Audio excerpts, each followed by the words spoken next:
muchas personas no se dan cuenta que son alcohólicos o que tienen un grado de dependencia o incluso o no lo aceptan, ¿no? ¿Cómo detectarlo entre los amigos, familiarmente? ¿Y qué sería el primer paso a realizar, doctor? Mira, algo que es fundamental es entender que el alcoholismo no se define por la cantidad o la frecuencia de consumo, sino se define por las consecuencias. Si a ti tu forma de beber te están dando consecuencias graves, familiares, económicas, sociales, pues tienes que dejar de beber. Y esa es la definición de alcohólico, que a pesar de las graves consecuencias que una persona está teniendo, la gente sigue bebiendo y tiene esta obsesión terrible por estar bebiendo. Entonces, si algún familiar tiene este tipo de problemas, si alguna persona que conozca tiene este tipo de problemas, yo creo que la forma de acercarse es pedirle que se acerquen a un grupo de alcohólicos anónimos o algunas otras estrategias, ¿no?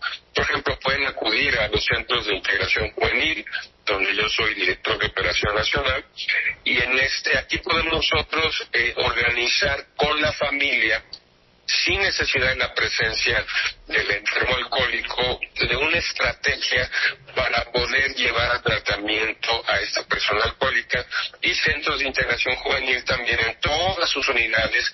Tenemos la instrucción de nuestra directora general, la doctora Fernández, de que haya grupos de alcohólicos anónimos. ¿Es suficiente ir a estos grupos, doctor, dependiendo del nivel de dependencia de alcohol, o se necesita otro tipo de terapias? Algunos optan por el internamiento, a ir a clínicas de rehabilitación, terapias, etcétera. Sí, dicen que alguna vez le preguntaron a Abraham Lincoln que cuál era la longitud ideal de las piernas, y él dijo la suficiente para llegar al piso. Hay quien las tiene largas y hay quien las tiene cortas. Lo mismo pasa con este tipo de problemas. Hay personas que dejan de beber con 3 palabras. Papá, tú apestas, y hay personas que tienen que morir para dejar de beber. Entonces, esto depende de cada uno de los individuos. La mayoría de las personas deja de beber atendiendo a grupos de la Central Mexicana de Alcohólicos Anónimos.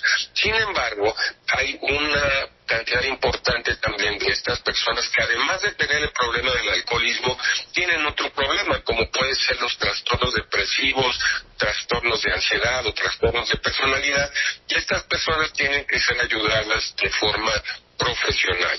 Y por eso es que en los centros de integración juvenil tenemos una extraordinaria vinculación con la Central Mexicana de Alcohólicos Anónimos.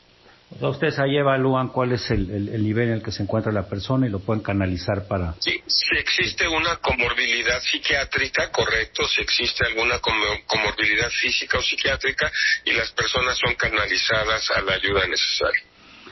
Ahora, doctor, hablaba usted de las consecuencias del alcoholismo socialmente, familiarmente, laboralmente. ¿Qué tanto afecta este problema, esta enfermedad a la sociedad mexicana? Es un problema gravísimo. Te voy a dar algunos datos. 1 de cada 5 ingresos a salas de urgencia en nuestro país está asociada con el consumo del alcohol. Existen 2 patologías en México que causan más pérdidas de años de vida saludables ajustados a discapacidad, que son el alcoholismo y la depresión. Y sabemos nosotros que el suicidio, por ejemplo, 40% de las personas que logran suicidarse hay antecedente de haber bebido. Entonces, el alcohol es un problema grave, hay una gran cantidad de externalidades negativas, además de las 200 patologías que se asocian con el consumo abusivo del alcohol, que van desde el cáncer, el hígado graso, la cirrosis hepática, etcétera, infartos agudos del miocardio. Entonces es un problema gravísimo. Gravísimo, ¿no? Me imagino muchas muertes prematuras, ¿no? Y sobre todo... Y pues muchas pérdidas. ¿Sí? Las pérdidas exactamente, tanto laborales como en términos de productividad. ¿Considera que en México actualmente contamos con las campañas y las políticas públicas necesarias y suficientes para tratar de, si no contrarrestar completamente este problema, sí disminuirlo? Sí, la Secretaría de Salud está trabajando con eso y Alcohólicos Anónimos no emite opiniones respecto de este tipo de cosas y no nos vinculamos con ningún partido político, y esto nos protege muchísimo. De hecho, si alguna vez alguna persona quiere regalar dinero o donar dinero a la Central Mexicana de Alcohólicos Anónimos, nosotros no lo recibimos, porque sabemos que esto puede tener otro tipo de consecuencias y hacerlo de esta manera nos permite seguir trabajando sin ningún problema. Si nos comparamos con México, doctor, ya ha comentado usted que en México el promedio es menor que otros países, pero el consumo per cápita por evento es mucho más alto. ¿Qué otros países estarían en esta misma problemática?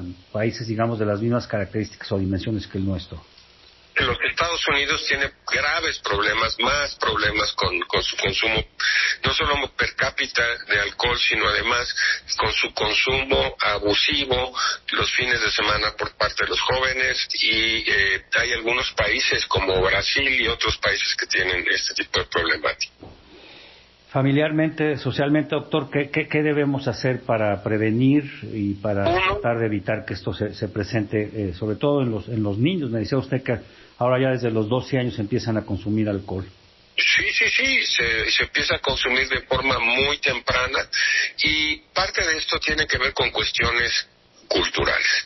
Hay 3 factores por los cuales los jóvenes aumentan su consumo de alcohol.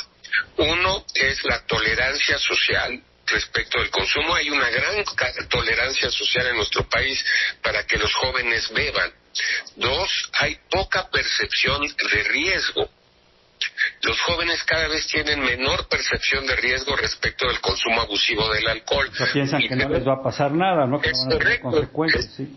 Exactamente. Y tercero, la disponibilidad de las bebidas alcohólicas. Entonces, cuando estos 3 factores se reúnen, aumenta el consumo de alcohol. Entonces, los familiares tenemos primero que acercarnos a nuestros hijos, comentar las graves consecuencias del consumo de alcohol, particularmente entre menores de edad. Sabemos que un cerebro no termina su maduración hasta los 22, 23 años. Particularmente la corteza frontal y la corteza prefrontal, que es donde se da el juicio, el pensamiento crítico y otro tipo de situaciones que hacen que se frene y se controle la forma de beber. Entonces, si esto... Pues muy bien, doctor.